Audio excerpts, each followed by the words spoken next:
From across time and space and throughout the multiverse, listen as multiple generations of geeks come together to discuss the iconic characters, events, and franchises that make up the very fabric of pop culture as we know it. Let Your Geek Side Show presents Then and Now. Hey guys, this is Kitty. This is Paul. I'm Andrew. And we are coming to you from the Sideshow Studios in Southern California. This week, we're using all our willpower to discuss the evolution of a comic universe that dives right to the core of our very being, utilizing feelings and beliefs to give power to an entire spectrum of color-coded heroes. Throughout every sector of the DC universe, these heroes with emotion-based powers are at the core of some of the biggest sci-fi epics and the most intimate explorations of what it means to be human, with strong, ever-changing passions, instincts, and thoughts. While it ain't easy being green, fans find themselves returning over and over again to the stories and champions of one Lantern Corps in particular. No CGI costumes, we promise. This is Green Lantern Then and Now. Alrighty, thank you too for joining me this week. I mean, this is exciting. This is a little bit of a switch up. This is really exciting, especially because we're talking about Green Lantern. Green Lantern. I know. Yes. Oh man, I've said it multiple places that he is my favorite superhero. So Yeah, no pressure. I have a running gag in the podcast where I always try to put Teen Titans in as much as I can, even if the discussion was not calling for Teen Titans. Right. And Paul and Andrew have both similarly done so for Green Lantern. So I figured this was a great topic of discussion to bring up. But surprise, surprise, uniquely, I don't actually know a whole lot about the Green Lanterns. I've read a couple of comics, only the barest amount, and I know the Lantern oaths for several of the corps, but genuinely, Green Lantern is not my area of expertise. So I thought it would be a kind of a perfect little match here to have you two kind of take the lead on this discussion. And I will be learning from you two. Yeah, Paul over here is most certainly the expert. He's got the artists' names and everything down. I try. I guess we can start with what brought us to Green Lantern. I've been reading Green Lantern since right before Jeff Johns took over in 2004. So I started reading in about 2000. Yeah, because I was like seven. Wow. Am I dating myself here? Wow, that's crazy. Yeah. I probably started reading the side stories of Blackest Night in 2015. I didn't even know that Blackest Night was like an event. Yes. I just happened to I heard about the Blue Lantern and I was like, what? Because I was actually really into the Flash at the time. Right. And I saw Blue Lantern Flash. We're getting so far ahead of ourselves. Yeah, we are page 4 of my notes here. Yeah, I saw Blue Lantern Flash and I was like, I got to learn what a Blue Lantern is. And I started there. And since then, it's been this discombobulated love where now and again, I'll watch 1.5 million videos on YouTube about the characters and then go out and buy comics about the character to actually physically read. Yeah, I mean, I do that a lot. I actually the one thing I was like, I don't know a whole lot about the original Green Lantern, which would be Alan Scott. Alan Scott. Alan Scott. He was created the original Green Lantern. He's very different. He's not. He's a lot different. His original origin story was a lot different than the Green Lantern we know now. So he doesn't have a central power battery. Well, he did have a power battery, but it didn't have a battery. It had the It was a Starheart. It was a Starheart. Yeah, you got the word and everything written down in your notes. I do, yeah. A lot of those DC Comics characters, a lot of them have the Golden Age version is so vastly different. I mean, even Hawkman and Jay Garrick, for example. Green 100%, Arrow, just that kind of those first iterations, Blue Beetle, Booster Gold, when they got imprinted on from other comics publishers. So that's very interesting. That was one of the things I looked up. I was like, there's this other totally out there Green Lantern. But you know what? The Starheart has made its way into it's come full circle. It's come full circle. Right, which we will get there. That's part of the now portion. Okay, you're right. Andrew. Yeah, because you're messing with my formula here, boys. But it started with Alan Scott, he worked on the railroads in China. Yes, he was I think they definitely wanted to do as it was the times, just an everyday working man, who just happens to be who gets bestowed this incredible power. Right. And this Starheart basically tells him to craft this ring, and then literally Green Lantern shenanigans ensue. It was really just as simple as that, and it was very similar to the old Batman comics where he was just beating up a a mugger of the day or a criminal Exactly. of the day. Yeah, and he was a very fist-oriented hero. Yes, yeah. No There major. were constructs. There was flying. There was like Green Lantern-esque things. Yeah. But it's not super tied to what the Green Lanterns became, especially because of his weakness, which was wood. It was wood. So he's like Doctor Who with the sonic screwdriver, which Basically. can't do anything with wood. Yes. Huh. Yeah, it was. That's it was. a specific. It was really weakness. interesting. And then once you kind of start getting later into some of the Green Lantern, lore, like just the color yellow is the Green Lanterns. Once you get The like first Hal issue Jordan. of Hal Jordan ever appearing ever. It's great because he's like bestow this incredible power and he can do anything with it, but not like very specifically not that yellow missile like that. There's like a yellow missile, and then there's even a running gag that I love, and I used to have it on a shirt. I don't know where it is anymore, but it was a whoever the villain was that he was fighting in that comic in like the second, I think it was the second issue. Right. They literally throw a yellow lamp at his face. And it hits him right in the face, and he's like, "Why didn't my ring protect me?" And That's the Achilles heel that Yes. our hero needed. Yeah, I would go down the same way. Don't throw any lantern at my face or any type of lamp at my face. Yeah, my weakness is having things thrown at me. Yes. And I mean, so what's really strange though about Alan Scott is he's kind of always lived in Green Lantern lore, and he's always kind of existed in this kind of father figure, like not like a fix-all, but he mainly exists on I believe Earth 2. He's mainly on Earth 2. So anytime there's dimension spanning or Earth quote, I'm doing air quotes, Earth spanning type of problems, Alan Scott always comes in, and he seems to be like I'm not powerful enough to do this because of my limitations, but this is how you would solve it. So he's never, and I think that's a really great like homage to the character, to be like they always kind of kept him in line, because there are some Golden Age heroes that have been complete, like their history has been completely erased, for lack of a better word. Totally. And his hasn't been. He's been important to it, and for a long while, DC had popularity for both Alan Scott and Hal Jordan. Yeah, it was, which was interesting because it definitely created people. It definitely created like this divisive, like, are you more attracted to like the roots of it, or like where it's possibly going? Yeah. And something that Green Lantern has done over time that I have really respected is this attempt to always have, I don't know the right phrase for it, but I'm going to try something here.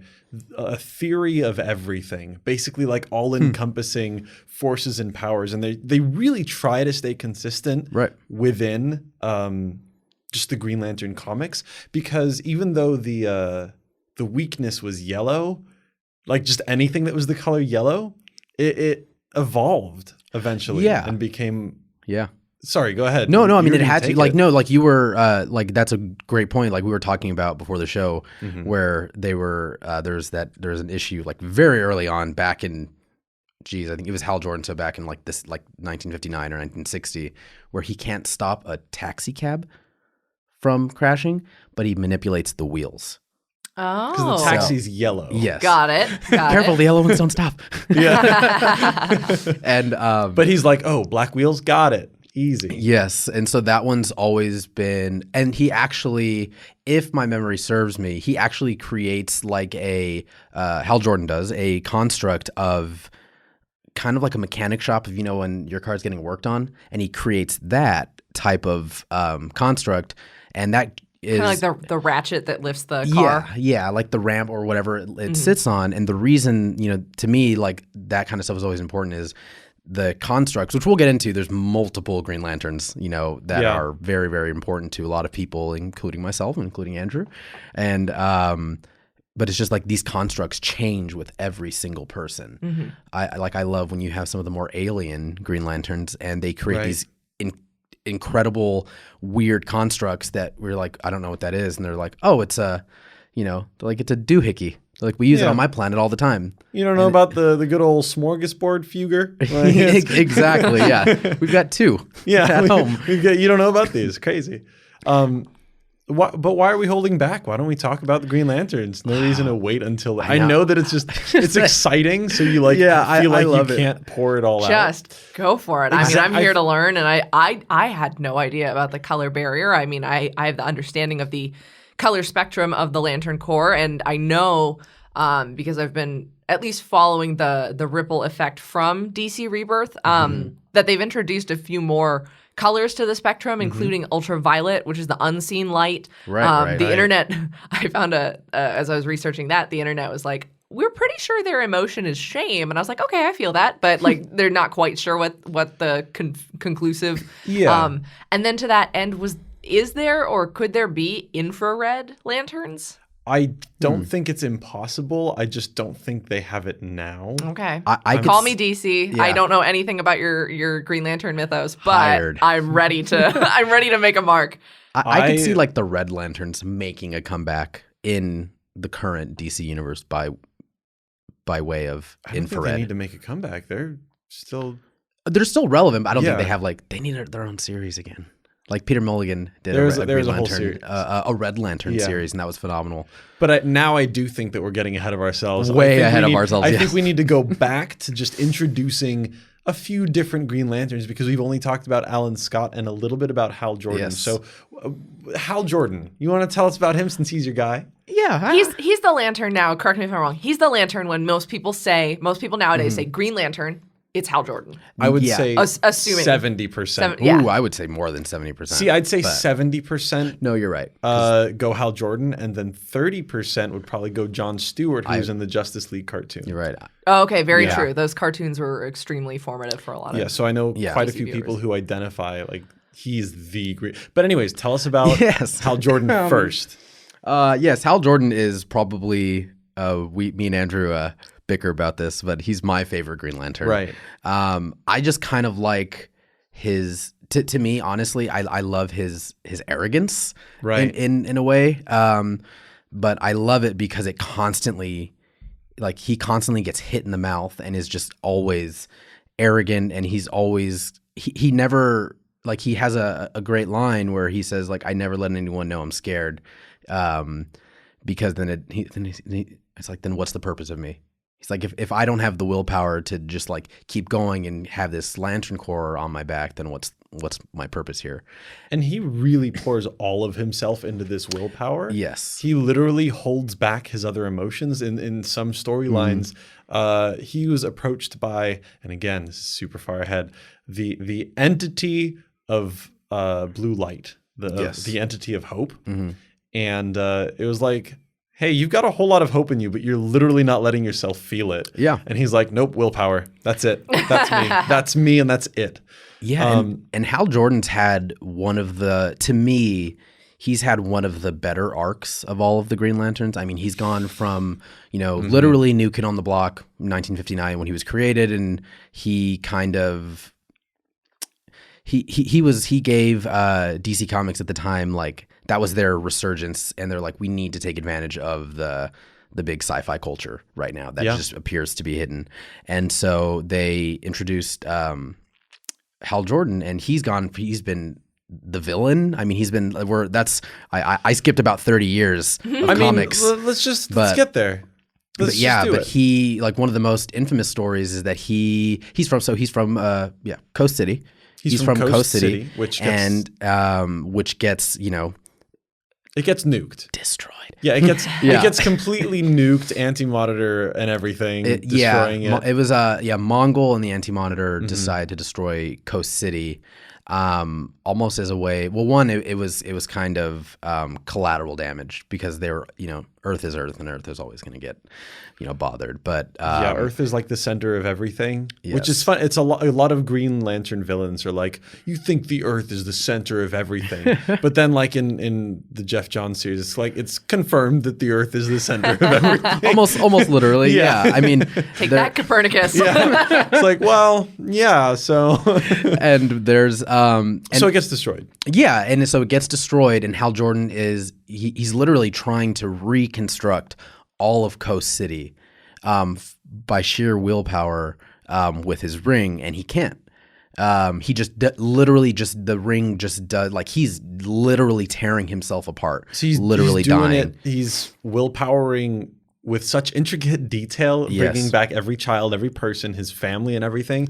And at a certain point, you know, despite the fact that it's tearing him apart, he's pushing through it because that man has willpower like nobody's business. Yes. And the Guardians, who are basically the governing board in charge of the Green Lanterns, they're like, Hal, please come back and stop. It's you're doing a great job, bud, but it's too much. Oh no. They're like, don't do that. Well, they literally noticed that. So all of the Green Lanterns at this part canonically share a power battery.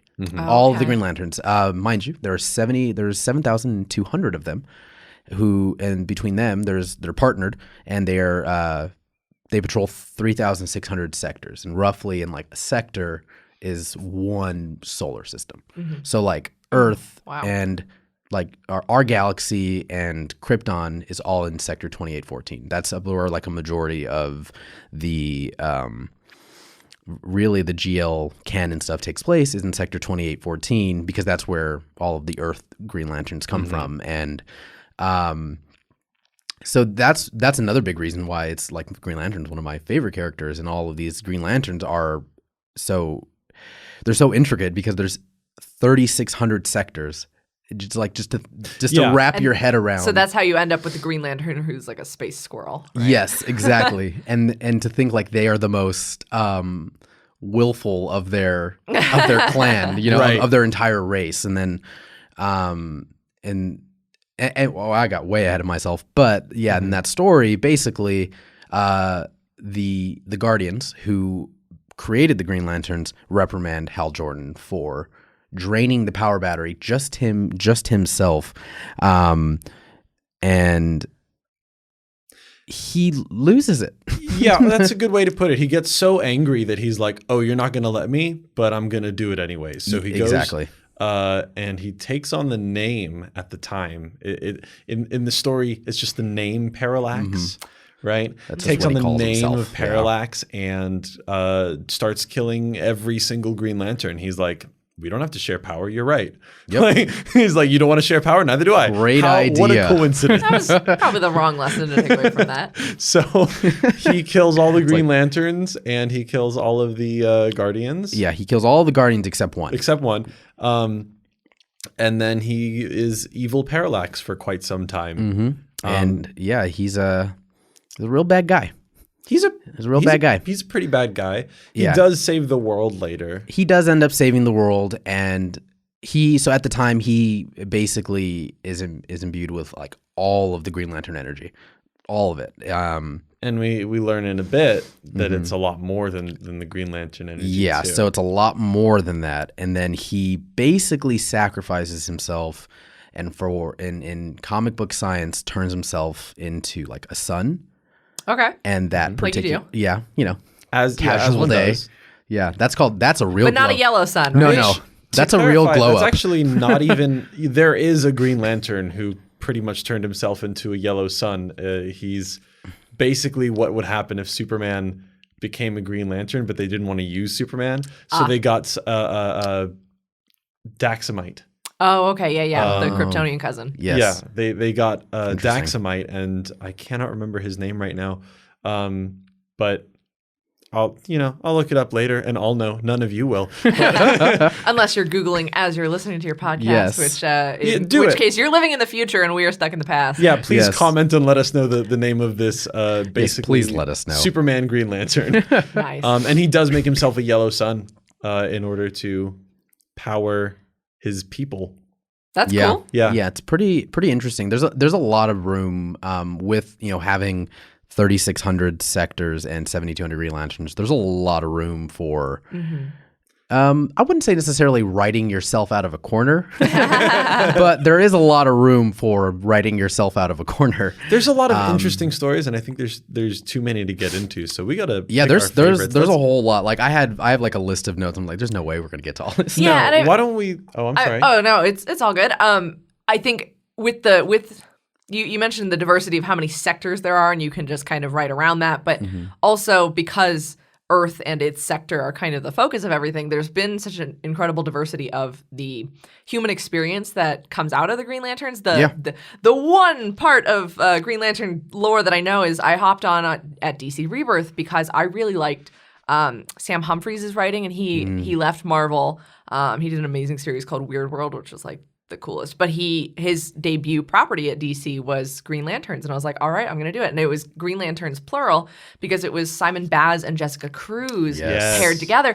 And I really like the idea of those two. I couldn't keep up with the entire series while it was double shipping, because oh my goodness. If I struggle to keep up with my 1 month of a comic series, having it twice in a month is crazy. But it's a lot.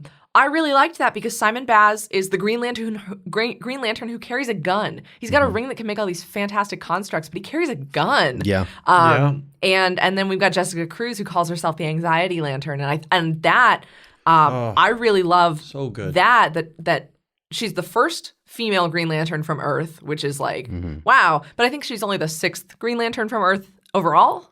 Or 7th? It's fuzzy. History is fuzzy. 6th or 7th. Yeah. But yeah, the first female Green Lantern of Earth, and the fact that her willpower overcomes her anxiety was so cool. And when she saves some people, like a kid was like, "Oh, do you ever get scared?" And she's like, "Yeah, all the time." But like, even if the act of getting out of bed is really hard, it takes that willpower to suppress the voices that her anxiety would give her in making her doubt herself. So I really liked that because they had like a rookie cop and like beaten down hard ass kind of like dynamic for a little while, and then they became a really cool partnership. Which is really funny because to me, like there's a lot of Green Lantern comics, and I'm still very behind on Green Lantern comics. Yeah, but I don't think you can ever catch up. You on literally Green Lantern cannot. comics. And I never want to catch up. Like it's nice you always to want know. more in front of you. To me, it's funny especially when you say, hardened cop and and rookie, because to me, Simon, I have the issue of like Simon Baz getting his lantern for the first time. So to me, in my head, he's still like the newest Green Lantern. But I do love that, like you were saying, like he carries the gun, and I think in a lot of times. I remember I believe it's New Guardians in the New 52 when it was released, they addressed that. They're like, why do you carry a gun? You're a Green Lantern. And he's like, it just makes me, he's like, it addresses where he's from, culturally speaking. And he's like, it makes me feel better. And he's like, I don't need it. Of course Lebanese not. Muslim man growing up in America. Yeah, it's crazy to think, he's got this all-powerful ring and he can create almost anything with his willpower, but that additional need to, like, they were such a cool dynamic for like the modern sensibility of like it really who has the willpower. They're a super cool dynamic, and I love that they're shown as having this willpower despite these other deeply rooted anxieties and fears. Yeah. Because carrying the gun is not, it's not just a comforter like a blanket. It's because of his anxiety and his fear. Yeah. So they both have this and struggle with it. Hal Jordan is a poster boy who can literally willpower harder than the ring itself can willpower. Yeah.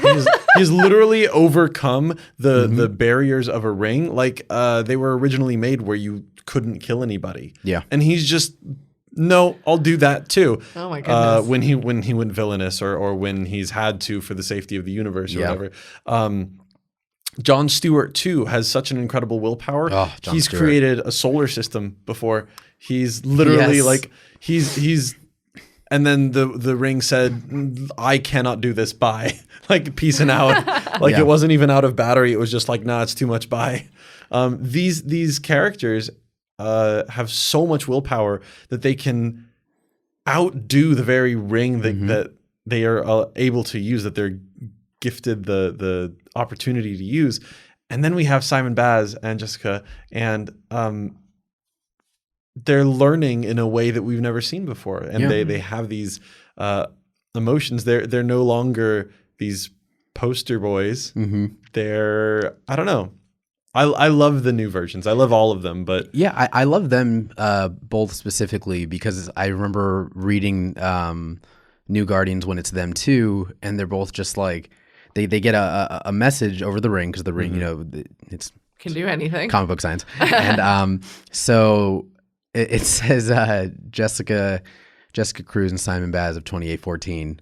Please report to General Hal Jordan. And they're like, oh, geez, what did we do? Yeah, that's our and boss. I just love it because you don't ever see him. And then when you do see him against some of these newer lanterns, it does kind of, it makes me appreciate where Green Lanterns come from as far as, from, 1940 with Alan Scott. Like you would never have thought that it's an entire... I mean, it's got so many different imprints or so many different titles that have spun out of it. And there's just so many things. Like if you choose, I mean, with any comic really, that you can pull from the Green Lantern Corps, specifically with like willpower. Like I love, they in right after Rebirth, but it's the Sinestro Corps War. It's the Jeff Johns era. And they ask him, they're like, Hal, why are you still fighting? And he's like, these people don't even know who you are. And he's like, just because they don't know who I am doesn't mean that they don't deserve to be protected. And he said these people were true heroism. Yeah, and he's protecting planets that were actively protesting the Green Lantern Corps, who were this like space police. And he said it doesn't matter; they still deserve to be protected when the time comes. I mean, in like the analogy, the metaphor there is incredible. And it's like just of doing good, even when no one's looking, and it's because there's so many sectors out there. How could they all possibly you just have to cover all the bases, right? Yeah, I want to make sure that we don't leave out at least one person, and Guy Gardner. I know you want to bring him up. I just want to quickly mention, this is very efficiently mentioned, Guy Gardner. Yes. In current canon. Oh, are you serious? I was like, yeah, it was Guy Gardner. Oh, okay. I'm sorry. I didn't mean to. I was like, what's one of the lanterns we haven't talked about No, yet? that was great. Oh, okay. Yeah. So in current canon, he was also equally suited, if not more suited, for the original Lantern ring than Hal Jordan. Yes. Like the ring came down and it was like, all right, we got Hal Jordan and Guy Gardner. Hal's closer. Literally chosen because he was closer. The ring sounds a little lazy sometimes, like tapping out on Jon Stewart. Like, can't do it. Like The Ring just put out like an ad. Yeah. I need the closest geographically available person. But you know what? It's not lazy, actually. It does search around a whole lot to find the right person. Oh, okay. And so whatever the situation was, like even though in the canon, like Hal Jordan's just closer, quote unquote, I still think that he was the right decision for the time, because it has gone to, and I cannot remember his name, but there is a new ring. It's not ultraviolet. It's the Phantom. The Phantom Lantern? The Phantom Lantern? The Phantom Lantern. Cool. Yeah. So I cannot recall the name of the person who eventually wields the Phantom Lantern. Neither can I, but I think it was during the Sam Humphries run. He's a villain. That's a spoiler. But he wants to be a lantern so bad that he trains for it like all of his life. And the ring flies in through the window after years, after like literally even after Simon Baz was picked. He's like, what the heck? Like, I've been training for this. I know what it is. I care about it. And it's like, you have finally been nah, mistake. And then it flies away. Like it goes onto his hand and then it flies away. And he's like, this is the worst thing ever. That's the surefire way to create a nemesis who will never sleep until... Basically. And so then the Phantasm Ring... Phantom Ring. The Phantom Ring can access all of the emotions, every single lantern light, but it doesn't like... quality check. It doesn't check if you're right for the job. And so you can just do it. And so these people who are completely out of control, who like have no way to access their emotions, get overwhelmed by it and then sort of taken over by it. It's too much of one thing. Yeah. It's too much of all of the things at once. They go insane. So that's a thing. But Guy Gardner was the man for the job at one point, before even Jon Stewart. Right. And that's pretty much it. Just want to mention Guy Gardner. Yeah. Well, and I'm not going to let us get out of here without mentioning one lantern has the dubious honor of my understanding of the Green Lantern mythos. Kyle Rayner. Poor It's Kyle. not his fault, but in the incidents that occurred in his time as Green Lantern. He gets the dubious honor of being responsible for the creation of the concept of fridging. I mean, I know he didn't fridge his girlfriend, but the fridging of his girlfriend. What? Now, I surprised Paul with this at lunch. Do you know, Andrew, what I have fridging? no idea what's happening. That here. was my reaction. I'd All never right. heard of this. All we right. go. Wow. Here we Okay. go. So, in 1999, Gail Simone created a website called Women in Refrigerators in response to, and I forget her name, sorry girl, the response to Kyle Rayner's girlfriend getting stuffed brutally into a freezer and her dead body was left for Kyle Rayner to find. And then, of course, he finds it and goes, no, I have to defeat the bad guy who killed my girlfriend. And that was one of, I mean, not the first instance because there's been plenty of plot device deaths. But that was the creation of the literal term fridging. So if you ever hear the people critiquing a series by saying, oh, they fridged this female character, or any character really. It is a character who's killed or brutalized or maimed in some way as to inspire the protagonist to get off their butt and do something. It's also paired frequently with the term man pain, which is what Kyle Rayner had when his girlfriend fell out of the boy. fridge. Anyways, that's like, see, this is like, I'm learning so much from you guys, but that's just one of those things where it's like, I think Green Lantern, I think, all right, there was one Green Lantern whose girlfriend got stuffed in a refrigerator. And it created a term. Thanks, Gail Simone. So now you two have learned. That's my contribution. Now we've learned a little for the bit day. more about Kyle Rayner. We've You were learned. talking about different types of constructs, right? I mean, maybe, but yeah. Yeah, but you were talking about different kinds of constructs. on like any given day, yeah, probably. Kyle Rayner notoriously has the most interesting of all of the constructs. Yeah, he's an artist. It usually depends on the iteration that he's given. I've only seen him be like a struggling artist. They just say artist, and then another one is he's a struggling writer. Right. But that his imagination or his room, his constructs can be the most intricate. Simply because of his imagination. He uses cartoons and everything. Yeah. Like it's all over the place. And I think he's got a quote like he'll never make the same construct twice. And I think they've kept to it. I'm pretty sure they've kept to that. And The editors at DC must be really busting their butts over there just to make sure. It's probably got a list. yeah, he's a somewhere. big. It's funny because he's a big Superman fan, and he in one of the, I believe it's again. I just referenced it again, but it's New Guardians from the New 52 series that he actually creates like a really great Justice League construct because he's still new. I mean, canonically, he's still new to being a Green Lantern, and he creates this. Justice League construct to just scare the bad guys away because he's like, I don't know what I'm gonna do, and he's insane. Now, okay, this is a lack of my own knowledge. Whenever I see constructs, you usually see that like hologram greenish. But if they create people, do those materialize into actual, or is it just like when Hal Jordan was trying to recreate a city? Was it just a hologram city of people? Yes. Okay.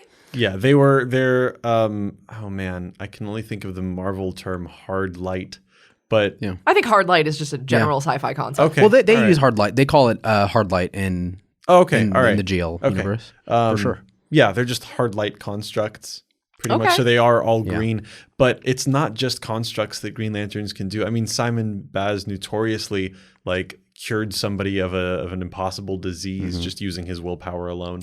Interesting, because this is me out of my depth. Was it Abin Sur? Wasn't someone's ring passed on to someone else because they were dying and couldn't cure themselves? That's literally the origin story of how Hal Jordan got his ring. Was Abin Sur was that's a whole thing because we don't really necessarily know what led to it initially, but Abin Sur crashes into Earth near Ferris Air Station where Hal Jordan's working, and the ring gets passed to him because technically he's closer than Guy Gardner. Rub it in, why don't you? Yeah, I know. And he the reasons of why Abin Sur like couldn't heal himself was unknown at the time. Most Green Lanterns can't heal themselves. Yeah. So what Simon Baz did was like a very particularly unique Green Lantern power. He also has this new power called Emerald Sight, which I remember that coming up in the series. he pretty much has future vision somehow tied to the ring. That's like I've never seen it anywhere else. Yeah, and These rings are crazy. It's pretty nuts, and the ring a lot of Simon Boz's stuff is like very unique to him. Like Hal Jordan can do it, Kyle Rayner can do. Like they all can't. They can't do what the others can do. Yeah, I mean, they probably could create like a big, like a punching fist, but like to his credit, like technically, we were talking about this before. Technically, the strongest Green Lantern or the best quote unquote is John Stewart, because he's got my personal favorite constructs with the very geometric shapes because he's an architect. He's an architect. Right. I know that much. He builds them all like and panel by panel, screw by screw. Crazy disciplined. He's an ex-Marine, and he actually created an entire universe, which I was not aware of until you sent me that. Solar system. Oh, I'm sorry. Yeah, a solar back system. up there. Oh, it's just a solar system. He's recreated the Earth. He's done quite a few things, and so, but at the same time, Hal Jordan has created a sun and dissipated basically a black hole. So like, there's no way to measure who's stronger. There's been times when Hal Jordan has literally kind of stopped a black hole with just like a sink plug. He just okay, yeah, sure, that checks out works. scientifically. He's done that. Kyle Rayner is not even a Green Lantern anymore because he's the most emotional person in the entire universe. Oh yeah, he's a White Lantern. He has been offered every lantern color on different occasions. Right, which there are many, which we have not even touched on. We've gotten nowhere. We're half an hour in and we've said nothing. It's all good. Yeah, I mean there are. There's so many. Your particular favorite. I just feel like it's diving into too much if we talk about that. I feel like we should stick to Green Lantern. We don't have to go through every single Lantern Corps, but like if there's one that you think you would be or you want to shout out particularly, let's just do it right now. It's like I know you're listening. I want to give a shout out to the Red Lantern Corps. Would you be Red Lantern? Call him. He's available. I don't think I would be the Red Lantern Corps, but I love the origin story of the Red Lantern Corps, where they're literally from Sector 666, and there was this. I'm like, really? I could have guessed that. So they're from go on from Sector 666, and there was this event called I believe it was literally just called like the massacre of Sector 666, and the only person left in the entire sector was a man, his name was Atrocitus, and his entire family and everything was like killed before him, and he literally just like created this incredible rage lantern power battery from just the blood of everyone that died on his planet. And I was like, and he has an evil cat. Yeah, Dexstar. I know I've mentioned Atrocitus and Dexstar, excuse me, throughout many of the podcasts because they are fun to play in Injustice too. Oh yes, they are. Which is that constitutes the other 50% of my Green Lantern knowledge is that game. Yes, right there. Yeah. I am torn, so you'll have to choose for me, Paul. Okay, we're gonna either talk about Blue Lantern or Indigo Lantern. You choose. Oh man, I did learn a lot more about the Indigo Lanterns because of you today, but I know more about the Blue Lanterns, and I like Saint Walker so much. Saint Walker is my very favorite. His origin story. Saint Walker being the kind of is he? Would you call him like the avatar of the Blue Lantern Corps? I would. He's kind of the leader. He is the leader. The leader of the Blue Lantern Corps. He is the leader of the Blue Lantern Corps and the founder. I mean, he literally found the Blue Lantern light. It called out to him because Blue Lantern light, because we haven't said it yet, hope. Is hope. Yeah, Blue Lantern light is hope. And he had hope through everything because there was a massacre for the Red Lanterns for Atrocitus, right? But his world was just dying out. His world was just slowly dying, and there was nothing they could do about it. And it was also under attack, but that's like basically everything was going terribly at once. Oh God, somebody do something. Yeah, it was, that was exactly it. It was that Saint Walker was a very religious man. Who believed in this ancient prophecy that at the top of the highest mountain, there was like the savior there.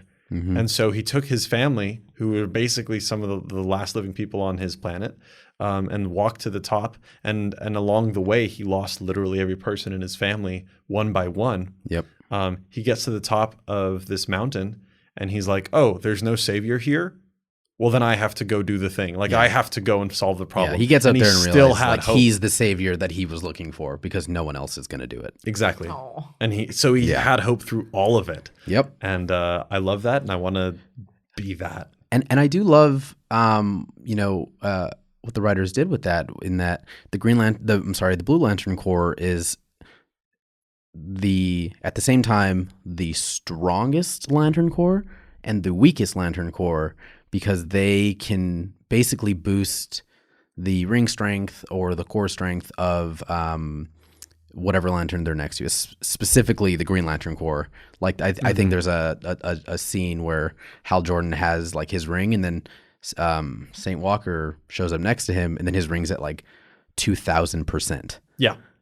So with hope, all of the other positive rings. Yeah. Oh, positive rings. Yeah. So there's like positive emotions and negative emotions. The positive emotions are boosted in strength, literally to 2,000% minimum, whereas the negative emotions. So Red Lanterns, they literally have their heart taken over by a Red Lantern ring. Yeah. And trying to separate from a Red Lantern ring can kill them.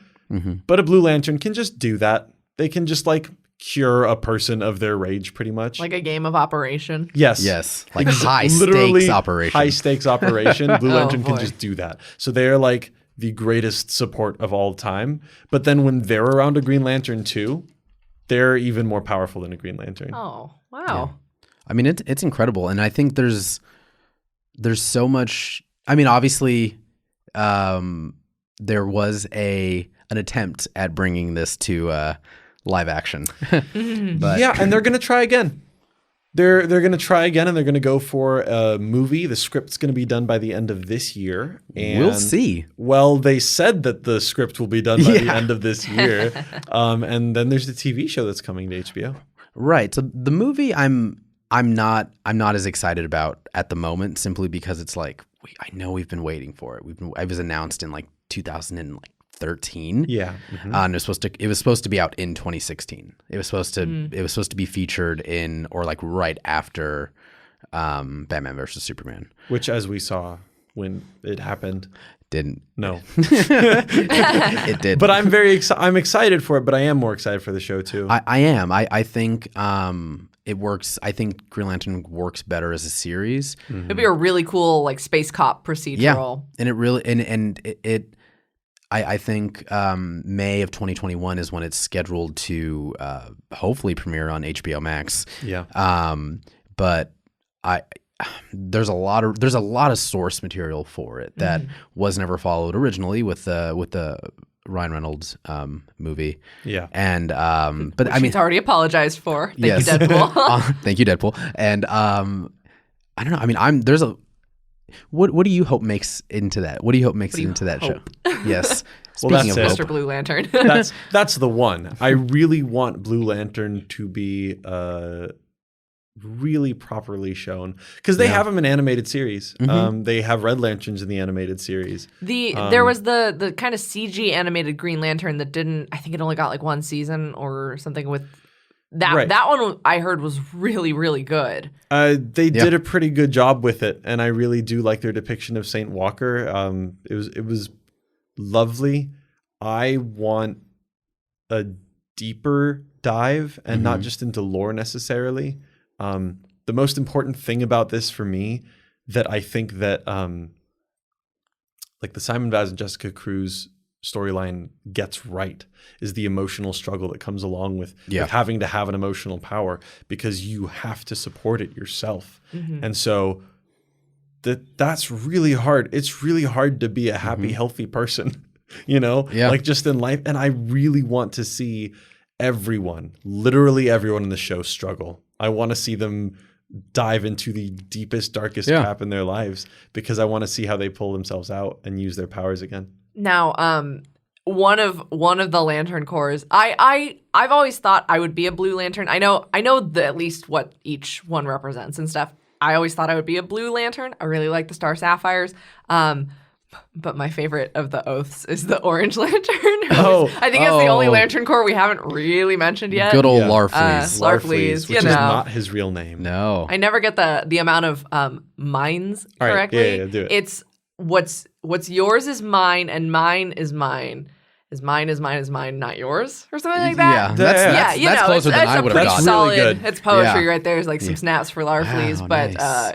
yeah, I was like, we can't get away from this podcast without mentioning the Orange Lantern. Orange Lantern being avarice / greed, which yes. That's there's a $10 literally word. there's literally only one. He's the only because one. he's so greedy with it, he will not share the power. And when he I don't know, recruits more, quote unquote, he'll like kill other people Yes. and use their bodies as avatar for his will. Yeah. And or seats. There is an incredible. It's called. I believe it's just called Larfleeze Agent Orange, but it's like a Christmas special. Yep. Orange. Yep. He calls himself Agent Orange. Alrighty. And he basically realizes the only person that has more stuff than he does is Santa Claus.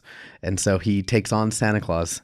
All right, I gotta go pick that one up. Yes. Yeah, he gets absolutely obsessed with Santa, and he's like, he's gonna bring me exactly what I want. That's exactly what I want. Yes. He's like, because he says, what I want is Santa Claus. Okay. Alrighty then. That's pretty bizarre. Now I wanted to probably. I mean, we could go for hours. We could go through every Oh, man. not HTML, CMYK code. We're gonna go through every hex number of Lantern colors. Because I wanted to learn more about Green Lantern, I'm personally reading the new Maxi series Far Sector from DC's Young Animal. There's only been one issue out so far, but that is N.K. Jemisin, who is an award-winning sci-fi author, with Jamal Campbell. And that one's pretty cool because that one's about one of the newest Green Lanterns, whose name is Sojourner Mullane, and she's protecting this technopolis with like 200 billion people in it that hasn't seen a murder in 500 years because to keep such a massive populace in place, they've stripped everyone of emotion. So everyone is devoid of emotion. And then she's doing her space cop procedural to help them deal with the first murder in 500 years, which is super cool. It's going to be Maxi series is a 12-issue series, and so I'm in it for the next year. But like, hopefully by then, I'll learn a little bit more about Green Lantern because I think this is Jemisin's first comic book. I know she's a very, very accomplished sci-fi trilogy author, but I think this is her first comic series. I could be wrong, and if so, I excited apologize. is an understatement for what I am. Yeah, so the first issue debuted on November 13th. I'm sure we're due for another issue very soon, but like that's my dipping my toes back in since the DC Rebirth Green Lanterns. Now, if you guys had to recommend like one quintessential, it doesn't even have to be like this is the best Green Lantern, but like your quintessential like Green Lantern reading to like get what it's about, like what would you say? Oh man, there is so much that I've read and so much that I would love to recommend. But I mean, honestly, just to see if you would really, really love the I would say the more of the modern take on Green Lantern, I would 100% recommend picking up Green Lantern Rebirth by Jeff Johns. That was dropped in 2004. So that was prior to DC Rebirth. 100%, yeah. So DC Rebirth, I believe, happened in 2014 or 16. I think. Yeah, this came out in 2004. They basically just asked Jeff Johns, like, can you completely reboot the Green Lantern? And he did. And He's like, yeah, got it. And he did. And Jeff Johns is a pretty solid name to trust at DC, I feel. Yeah. And, you know, at the time, I think he was writing a couple of things, and he's like, well, let me just see if I can tackle this, and it became probably their best-selling comic off and on for years. So I highly, highly recommend Green Lantern Rebirth by Jeff Johns. I'm gonna go a little bit further down the road. I know what you're recommending. What am I recommending? Oh, can I guess? You can guess. Is it Brightest Day? It's not. Oh, okay. No, it's Blackest Night. Oh, Ooh, okay. Yes. Plot twist. Yeah, Blackest Night, also Jeff Johns. Yes. It's pretty much where you get the introduction to all of the lanterns. Right, yeah. And it's a strong story. It comes out swinging, and it really gets you in touch with your emotions. Yeah. I think. I'd say arguably one of the best Green Lantern stories, if not the best Green Lantern story out there. I'm willing to say that on record. We've got you dead to rights. Yes, I'm willing to say that on Super producer record. Sam Bookham. That's the one. Alrighty, well, in our closing thought, if you could create, I don't know if we want to go colors, but if you could create a new color lantern and emotion, Ooh. what would you pick? I'm going like a nice eggplant. I'd be like the eggplant lantern, and with that, my emotion is hangry. Ooh. And I'm out. That's really good. I'd probably say, a gray lantern. Oh, no. I like that. And that would probably be like the emotional spectrum would be meh. Oh, you guys have it all figured out, and I'm like getting so unsure now. Like I've never thought about that before. I've never thought about I this really at haven't, dude. all. Yeah, okay. I'm going to pick a chartreuse lantern, which is it's almost green, but it's a little brighter. And I think the emotion tied to it is ambitious. Ooh. All right. All right. Solid choice. All right. Well, then we're going to wrap this up real quick. Thank you guys so much. I mean, I know we could go for like hours, and I think maybe once I finish reading Far Sector, we could even do like a Green Lantern then and now. And now. And check back in and see what has changed, if anything. But thank you guys so much for joining me. Thank you for having Thank us. you. Really cool podcast. Yes. Thank you so much. In Brightest Day and in Blackest Night, the Green Lantern mythos has grown to encompass an entire spectrum of very human experiences, even in the furthest reaches of space. Everyone undergoes challenges differently, leading to the richness and diversity not only of the Lantern Corps in general, but of the types of people who are chosen to wield the Green Lantern ring. Love, greed, hope, anger, all of these are emotional states we may encounter more than others. Through the Green Lantern stories, fans can see their own struggles reflected in the ring-wearing heroes who are challenged by problems both relatable and ridiculous, from internal struggles to fighting off giant space monsters with disembodied construct fists. Hey, it's all a part of the job description. Thank you so much for joining us. Let those who worship evil's might beware our power. Green Lantern's light. This is Green Lantern Then and Now. Do you enjoy listening to Then and Now? We are proud to bring you pop culture content completely ad-free, but that doesn't mean we don't need your support to help keep us going.